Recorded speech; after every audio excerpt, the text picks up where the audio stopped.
Una de las muchísimas conclusiones que se puede sacar del pasaje que vimos anoche, la segunda de Corintios 3, del versículo 6 al 18, es que Dios quiere que seamos conscientes de su deseo de una relación comprometida con Él, con el propósito de que entonces, a través de esa relación tan unida, Él pueda manifestar su gloria en nosotros, llevándonos a una transformación que no es cualquier cosa, no es un simple maquillaje, no es que seamos mejores personas, no es que parezcamos un poco más santos, sino que nos parezcamos cada vez más a nuestro Señor Jesucristo. Por eso, de alguna manera, el tema de hoy tiene que ver también con esto. Hoy vamos a ver lo que es una relación personalizada con Dios. Cuando yo empezaba mi ministerio y mi vida cristiana y leía la Escritura y veía pasajes como, por ejemplo, Daniel o Abraham o Moisés, quedaba un poco en el aire pensando si el Señor quería que yo empezara a hacer las mismas cosas que había hecho Moisés, pongamos por caso. Y eso mismo ocurría cuando leía a otro de esos varones de la Biblia. Entonces vivía un poco confundido en cuál era la relación entre Dios y yo. Con el paso del tiempo el Señor ha venido clarificando las cosas, y algo que está muy claro hoy en día es que Él quiere una relación totalmente personalizada con cada hijo de Dios. Así como Él nos hace tan individualizados, yo uso continuamente el ejemplo de las huellas digitales, del iris, del cociente intelectual, de los dones, en el sentido de que son únicos. No hay dos huellas digitales iguales, ni las habrá nunca, sobre el planeta Tierra. ¿Por qué? Porque es Dios haciendo a cada uno de nosotros de una manera totalmente especial, totalmente individual, con un propósito también único para cada uno. Por eso uno tiene llamado de misionero, y uno diría, pues esa persona es como loca, porque coge su familia, la más cercana, y deja el resto y se va para un país extraño. Pero no es que sea como loca, es que el sentir que tiene esa persona es tal, cumpliendo la palabra de que el Señor pone el querer como el hacer, que entonces abandona cosas que otros no son capaces. ¿Por qué? ¿Porque es que el misionero es mejor que el resto? No. Ocurre es que en el misionero existen ciertas características, ciertos dones que Dios ha colocado allí para que él fácilmente, sin violentarse a sí mismo, vaya a cumplir la voluntad de Dios. Esto que estoy diciendo cuesta años de entendimiento a cada cristiano, hasta que cada cristiano va descubriendo esa relación personalizada con Dios. Sin embargo, existen algunos modelos que nos muestran qué hay que hacer y qué no hay que hacer. Eso no se puede pasar por alto. Es el ejemplo. Y entonces hoy vamos a ver varios modelos de relación con Dios. Es decir, lo que cada uno de estos creyentes que está en la Escritura escogió en su forma de acercarse o relacionarse a Dios. Porque lo que queda como mensaje detrás de esta palabra de hoy es que si bien Dios nos forma con ciertas disposiciones, también está esperando nuestra libre escogencia de la relación con Dios. Entonces yo puedo, de alguna manera, tener una relación más o menos cercana, que es lo que vamos a ver hoy. El primero de estos ejemplos Es lo que yo llamo la relación sin relación, relación con Dios, pero sin tener relación con Él. Y el ejemplo es el de Caín.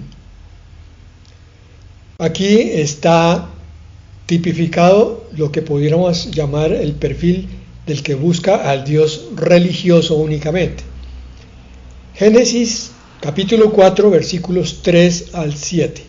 Vamos a ponerle atención, porque cada uno de estos mensajes, cada uno de estos perfiles nos habla al corazón. Versículo 3. Pasado un tiempo, Caín trajo del fruto de la tierra una ofrenda al Señor. La ofrenda en sí misma, pudiéramos decir que ni es buena ni es mala. Vamos a descubrir que la ofrenda es un mensaje profundo del corazón del ofrendante.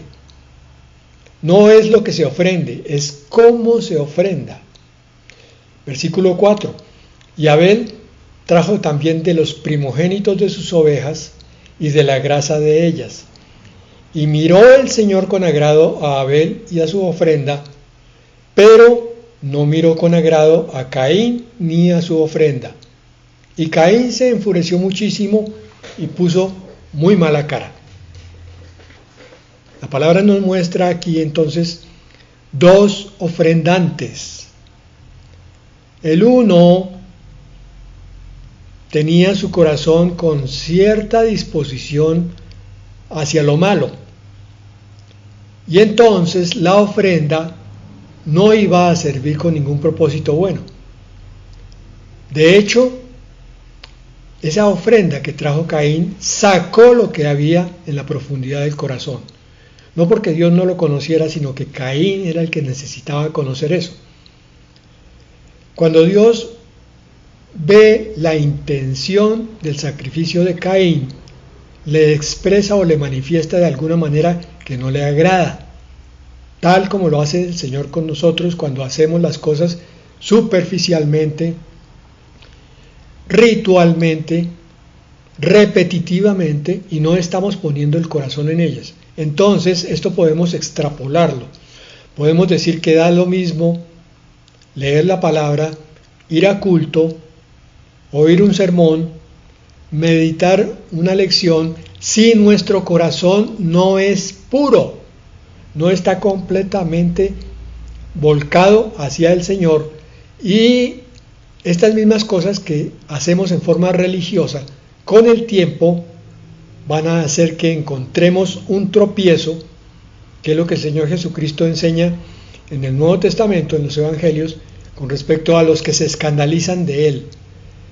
Cualquier cosa dentro de la vida espiritual, no la llamemos así espiritual, sino más bien religiosa, va a servir como pretexto para que la persona que no tiene su corazón limpio y puro, entonces se termine apartando definitivamente. Es que fue que tal cosa, es que el pastor me dijo, es que la Biblia es muy dura, es que... No es eso. Porque otro ofrendante en las mismas condiciones pero con un corazón distinto va a ver también el mensaje, la situación totalmente distinta. Aún cuando Dios venga a regañar, suponiendo que eso sea lo que está haciendo aquí con Caín, que Caín se enfurece y pone mala cara. Entonces el Señor dijo a Caín en el versículo 6, ¿por qué te has enfurecido de ese modo y has puesto esa cara? El Señor está sacando un espejo y le está diciendo, mira Caín, mira cómo te pusiste. ¿Ok? Estás en ese estado de ánimo. Ahora, mírate por qué estás así. ¿Qué es lo que pasa en ti? ¿Qué es lo que no te agrada de esto que está en evidencia? Y entonces el Señor le hace un mini sermón. Versículo 7. Si hicieras lo bueno, ¿no serías enaltecido? O sea, premiado, galardonado. Obvio que sí. Pero Caín, si no lo haces, el pecado está a la puerta. Realmente la libertad del ser humano se basa en hacer lo bueno o lo malo. No es más. no es libertad en un amplio abanico de posibilidades, no, es lo bueno o lo malo. Cualquier cosa que yo haga puede ser buena si la intención es buena en términos generales. Hay cosas que definitivamente son malas y por más que la haga con buena intención, pues van a ser malas. Pero en términos generales, el corazón marca mucho el sentido de la acción. Insisto, no estoy aquí defendiendo entonces, como mi intención es buena, ahora puedo hacer cualquier cosa mala. No, no es eso lo que estoy diciendo, no es ese el mensaje. Pero una cosa que es neutra se puede convertir en buena o mala dependiendo de la intención. Y una cosa que es buena incluso puede terminar siendo para mal si el corazón no está limpio. Entonces, ¿con qué corazón se estaba acercando Caín a Dios? Simplemente buscando el Dios religioso, el Dios del ritual.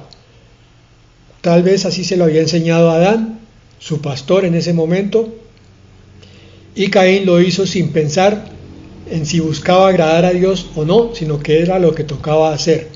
¿Cuántos cristianos estarán haciendo esto hoy? ¿Y cuántos mundanos? Todos hacen esto. En sus respectivas religiones van a ciertos edificios, oyen ciertas cosas, pero sus vidas, en vez de cambiar para bien, están empeorando cada vez más. Si algo de nosotros no está claro en la relación con Dios, hoy es el día de meditarlo, porque vamos a ir en un creciente de intensidad de la relación. La más baja de todas es la de Caín.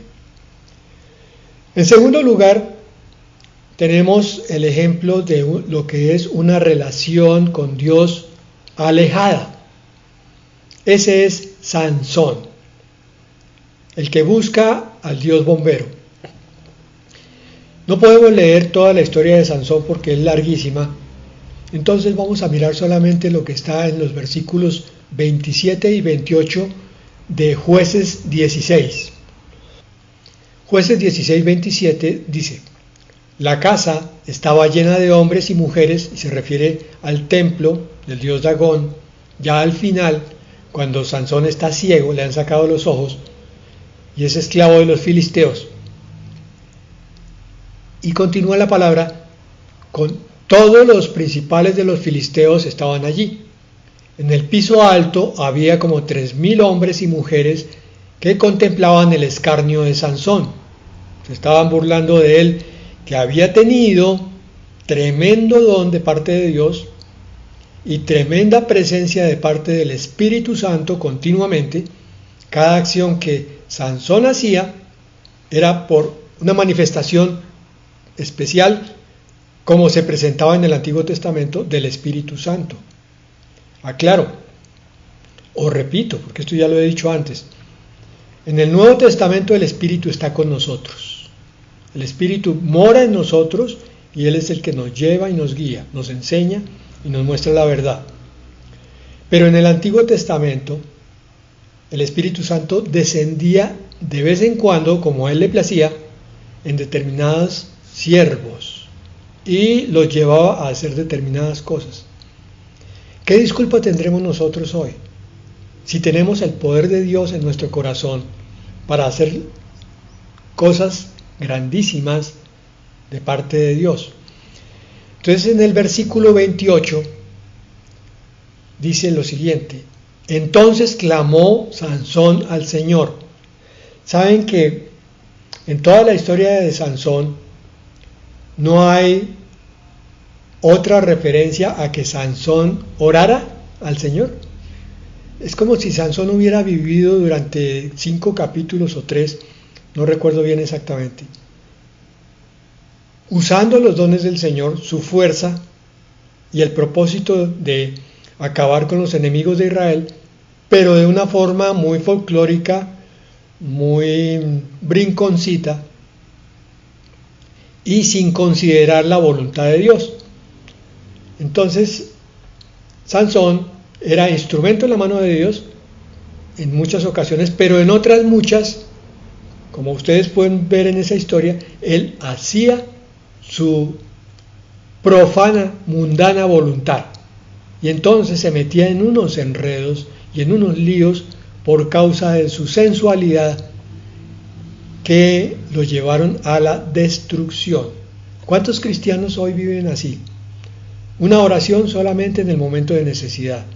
Versículo 28. Señor, acuérdate ahora de mí y fortaléceme, te ruego. Solamente en este momento, oh Dios, para que de una vez tome venganza de los filisteos por mis dos ojos.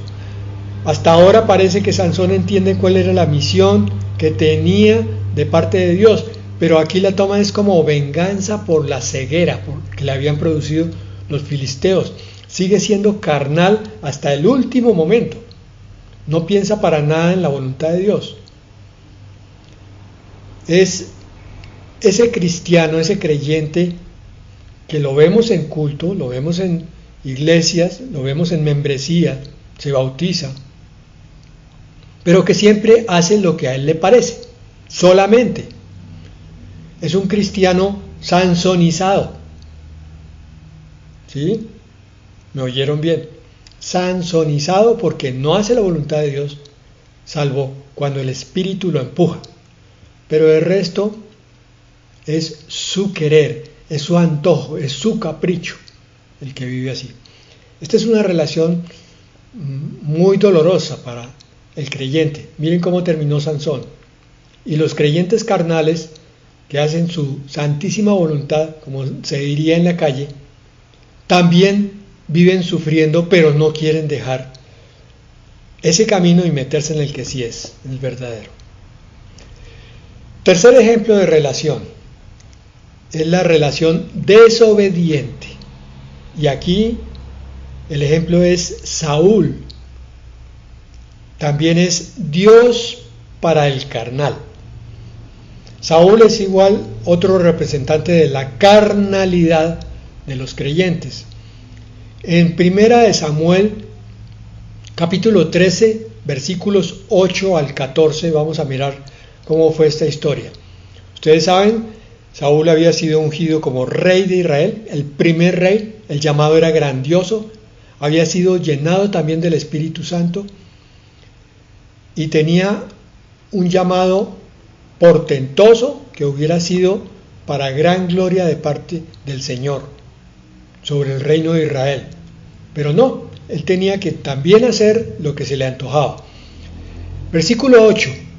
Esperó 7 días conforme al plazo que Samuel había fijado para iniciar una guerra contra los enemigos de Israel.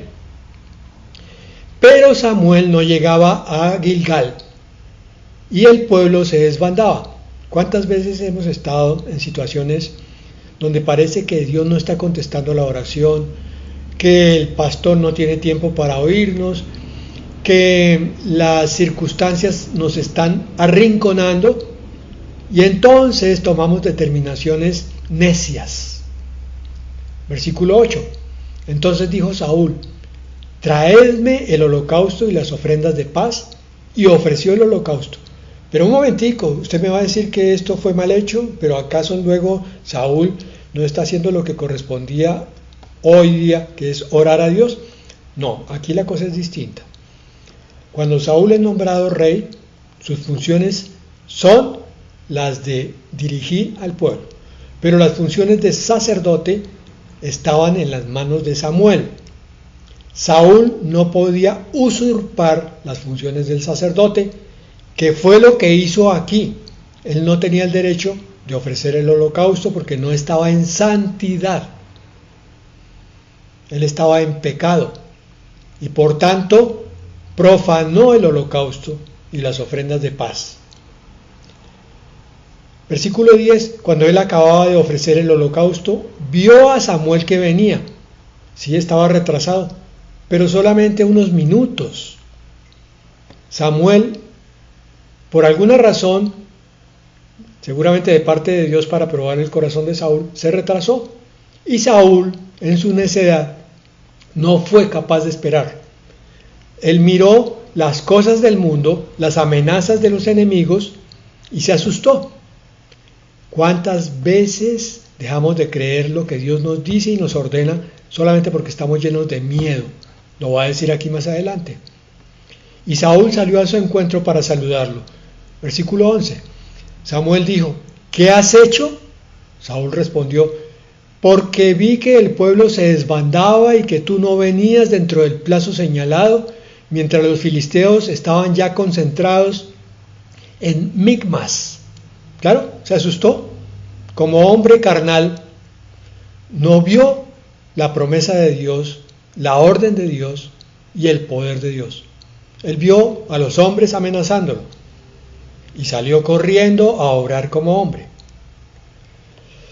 Versículo 12. Me dije: ahora descenderán los filisteos contra mí a Gilgal, y no he implorado el favor del Señor. Así que me vi forzado a ofrecer el holocausto. Miren el corazón engañoso y perverso. Aquí le está echando la culpa a Dios, indirectamente. Está diciendo: Dios, tú eres el controlador de todas las cosas. Samuel no llegó puntual, entonces Samuel es responsable y tú también, Dios. Por eso yo me tomo el atributo de convertirme en sacerdote, porque no hay quien, ni tú, Dios, ni Samuel. Versículo 13, miren cómo se sale lo profundo, lo escondido del corazón. Entonces Samuel dijo a Saúl: locamente has actuado. Si hubieras guardado el mandamiento que el Señor tu Dios te había ordenado, el Señor habría confirmado tu reino sobre Israel para siempre. Aquí Saúl está despreciando la bendición de Dios, la unción. Versículo 14, pero ahora tu reino no será duradero. El Señor se ha buscado un hombre conforme a su corazón, al cual ha designado para que sea príncipe sobre su pueblo, por cuanto tú no has guardado lo que el Señor te mandó. No era la primera vez, no era la última. Saúl desobedecía continuamente lo que el Señor le mandaba. Consideración: ¿cuántos cristianos viven como Saúl? Ya no se sansonizan, sino se saulizan. Ven claramente frente a sus ojos el mandato de Dios, pero levantan los hombros y dicen: no, yo sé más que Dios, esta situación está muy complicada, yo sé cómo resolverla. Y terminan perdiendo el camino, la unción y la bendición. Bueno, ahora tenemos una relación intermedia, ni tan mala ni tan buena, que es la relación de disculpas. El representante es Moisés. Ojo, porque Moisés empezó mal, pero terminó bien. Aunque no cumplió al pie de la letra el mandato del Señor, Moisés fue amigo de Dios y fue manso sobre la tierra, dice la palabra. Éxodo 4, versículos 10 al 14. Estamos en el inicio. Este es el siervo que se equivoca empezando, pero que no, su caminar después se endereza. Entonces dijo Moisés al Señor: ¡ay, Señor! Nunca he sido hombre de fácil palabra, ni antes ni desde que tú hablas con tu siervo, porque soy lento de habla y torpe de lengua. Esta era como la quinta vez que Moisés argumentaba a lo que el Señor le estaba pidiendo, que es que fuera como embajador suyo a liberar al pueblo de Israel delante de Faraón.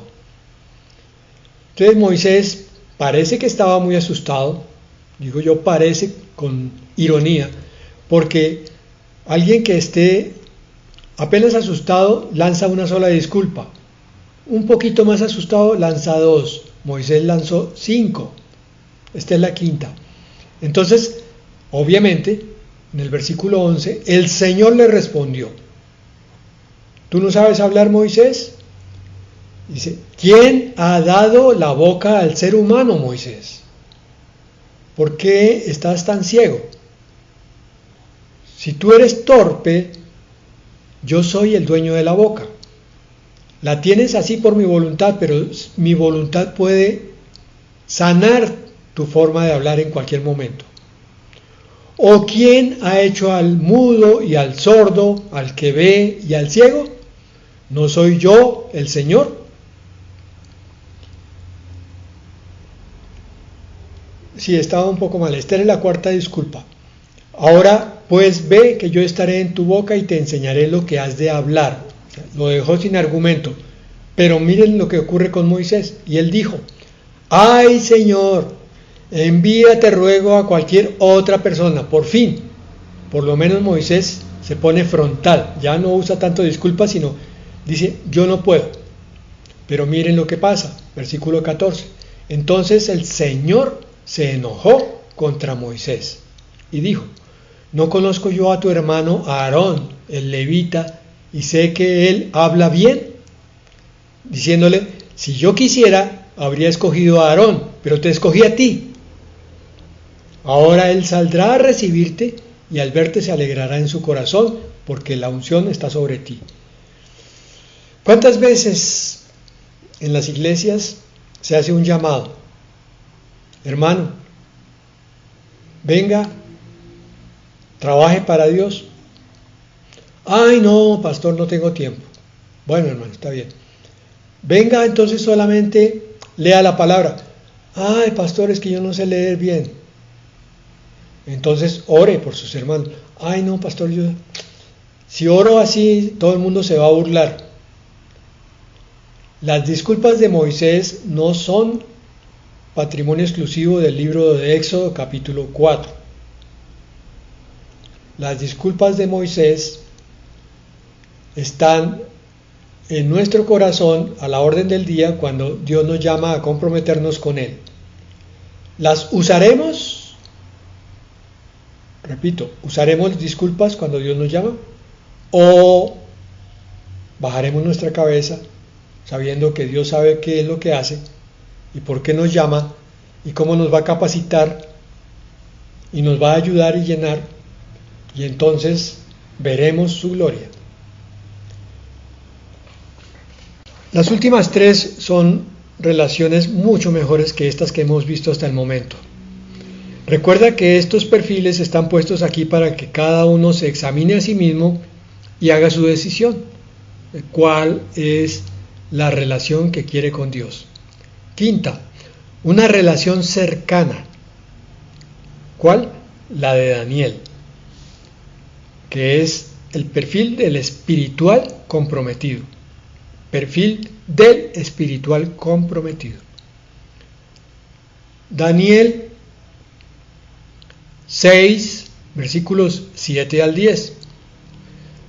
Todos los gobernadores del reino, magistrados, sátrapas, príncipes y capitanes, esto le están diciendo al rey, han acordado por consejo que promulgues un edicto real y lo confirmes con la orden de que cualquiera que en el espacio de 30 días demande petición a cualquier dios u hombre fuera de ti, nuestro rey, sea echado al foso de los leones.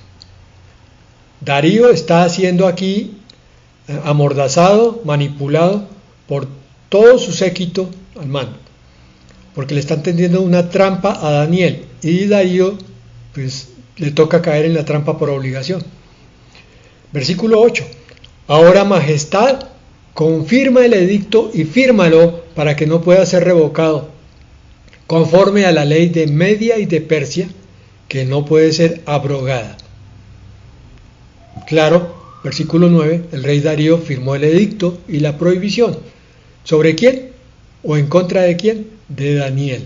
Porque estos sátrapas y capitanes y príncipes sabían que Daniel buscaba de Dios continuamente y oraba a él abiertamente.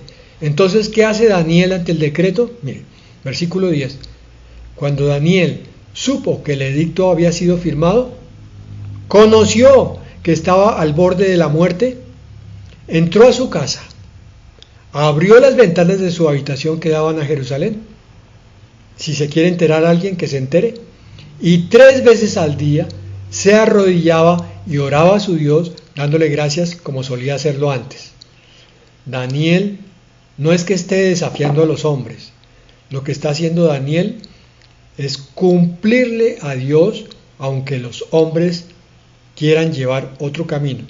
Es necesario obedecer a Dios antes que a los hombres. Está escrito en el libro de Hechos de los Apóstoles.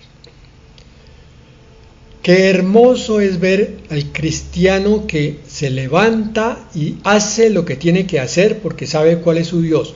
Aquí Daniel estaba tomando una decisión crucial. Sabía que si moría, iba a la presencia de Dios. Y sabía que si vivía, era la gloria de Dios la que lo iba a salvar. ¿Qué iba a pasar? Él no lo sabía. Solamente sabía que tenía que obedecer a Dios en ese mandato de buscarlo. Y que conste, Daniel estaba dentro de la ley, no como nosotros que tenemos al Espíritu Santo dentro de nosotros. Qué hermoso es el espiritual comprometido. ¿Escogeremos este perfil? Sexto, una relación profunda. La anterior era ¿qué? Cercana. Esta es todavía más, es profunda. Es la de Juan como un íntimo de Dios. Y quiero aclarar esto. El Señor, de entre todos los judíos, llamó a seguidores a través de sus sermones. De entre sus seguidores va y busca a sus discípulos. Y de entre esos discípulos había 3 preferidos: Juan, Jacobo y Pedro. Y dentro de esos 3, el discípulo amado era Juan. Miren esa pirámide. De una multitud termina enfocado en una relación de 1 a 1. De Juan directamente al corazón de Jesucristo. ¿Cómo quisiéramos que la iglesia cristiana de hoy entendiera esto? No se trata del culto de multitudes, se trata del culto de cada uno con Dios. Es lo que Dios tiene en su corazón, que tú busques de Dios de una forma totalmente personalizada y particular. Juan 21, 19 al 22. Versículo 19. Jesús dijo esto dando a entender la muerte con que había de glorificar a Dios y añadió: sígueme. Aquí está hablando con Pedro poco antes de la ascensión al cielo. Recién acaba de resucitar. Versículo 20. Pedro miró atrás. Ay, Pedro, el Señor estaba hablando. Y Pedro siempre miraba otras cosas. Se distraía fácilmente. Y miren lo que vio. Vio que los seguía el discípulo a quien Jesús amaba. ¿Qué pasaría por esa cabezota de Pedro? Aquí viene ese que puso su cabeza en el pecho de Jesús. Y yo no lo hice. Yo lo negué.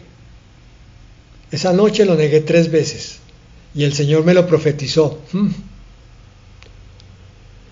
Continúa el versículo 20. El mismo que en la cena se recostó sobre su pecho y le preguntó. Pedro al Señor le pregunta: Señor, ¿quién es el que te ha de entregar?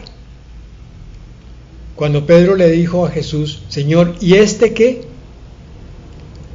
O sea que Pedro está averiguándole a Jesús sobre Juan. Es que esto no tiene sentido. Pedro debía estar preguntándole por él mismo: Señor, ¿y yo cómo estoy delante de ti? ¿Yo te estoy agradando, Señor?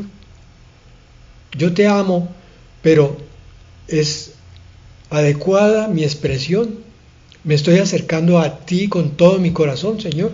No.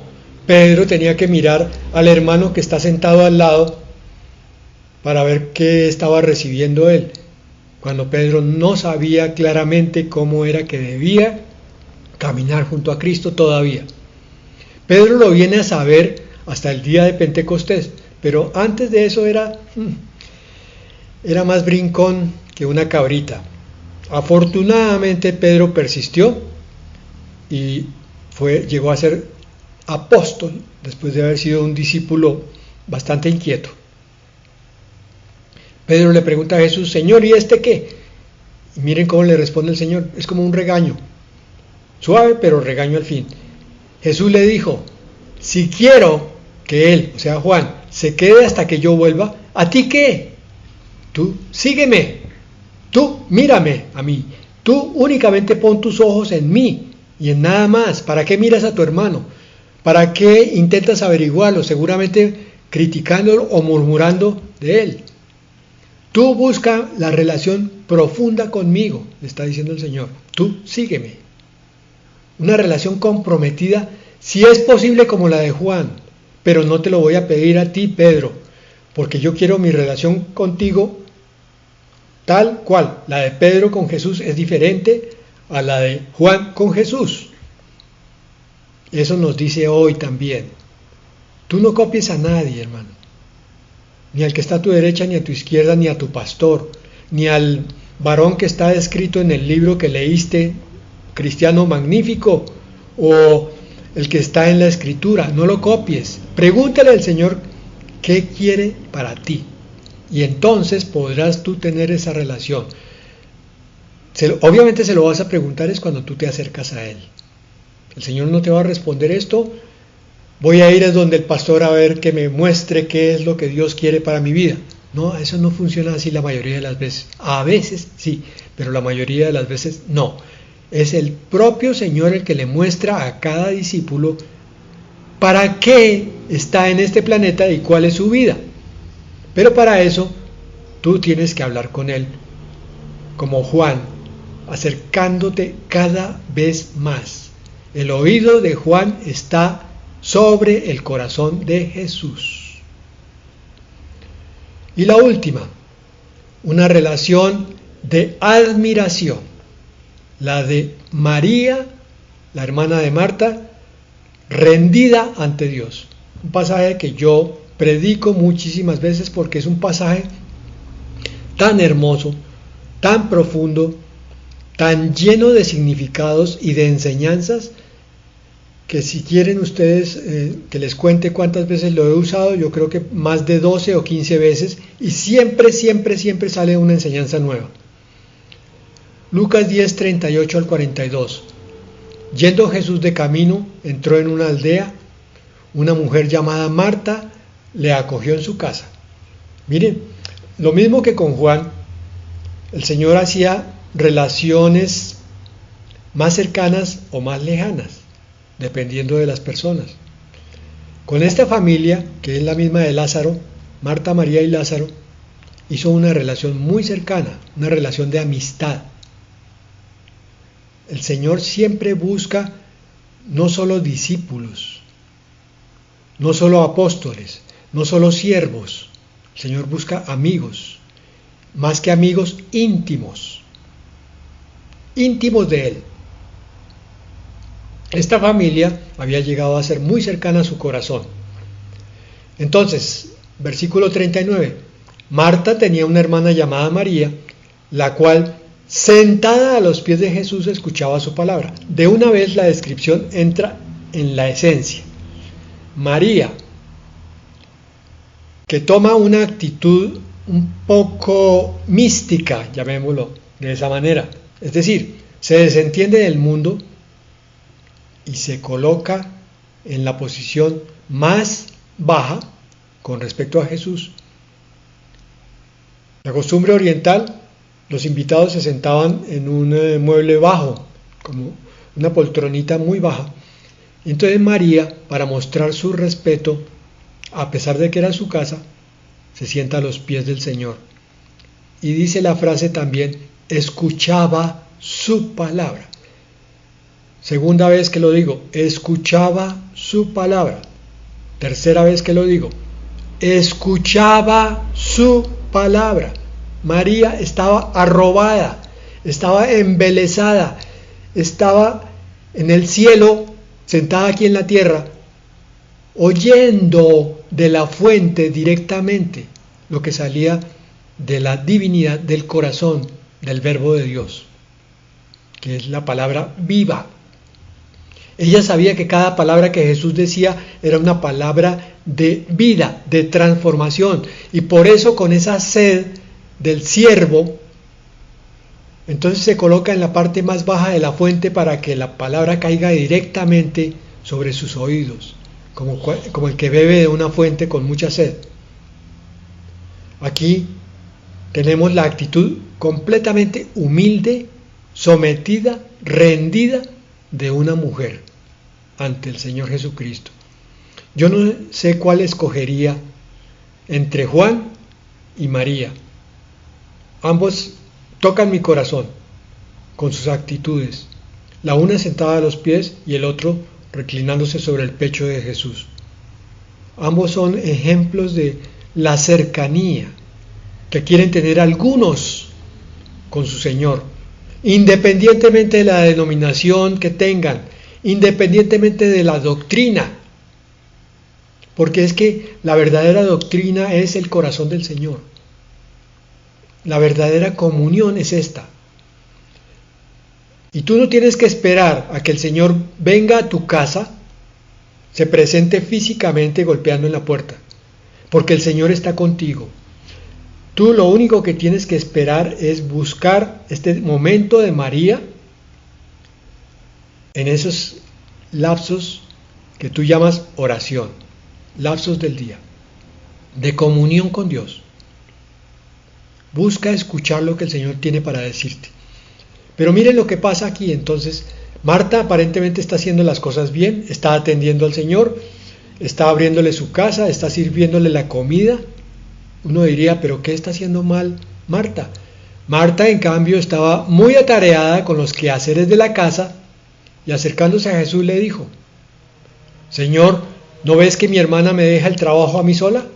Dile pues que me ayude. Aquí vemos algo también del corazón de Marta, que es, no que esté mal completamente, pero está muy botada, muy inclinada a las cosas mundanas, los quehaceres de la casa y la atención a Jesús. No es que no lo debiera atender, pero es que la intención, lo mismo que Caín, no era del todo sana, porque en su pregunta sale qué es lo que está pasando. ¿No ves que mi hermana me deja el trabajo a mí sola? Yo, Señor, soy la víctima de una hermana inconsciente.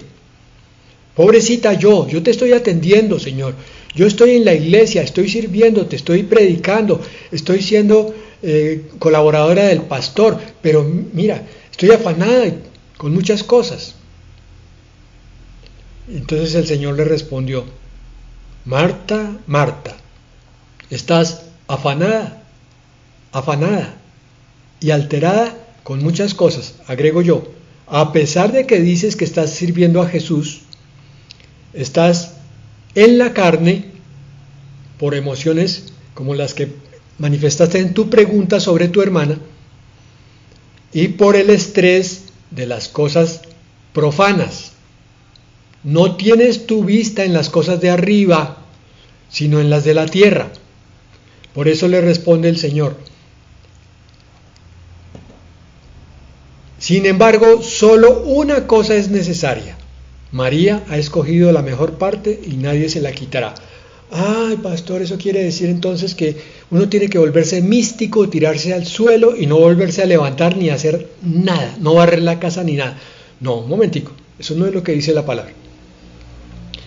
Hay momentos para hacer las cosas del mundo, pero hay momentos en los que el Señor se presenta en tu corazón y entonces es a Él al que tienes que mirar y dejar todo lo demás a un lado.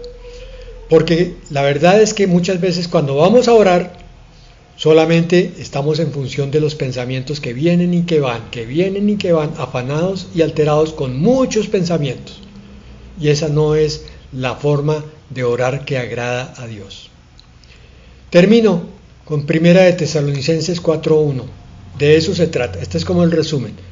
Por lo demás, hermanos, os rogamos y exhortamos en el Señor Jesús que tal y como os enseñamos, os comportéis como conviene para agradar a Dios.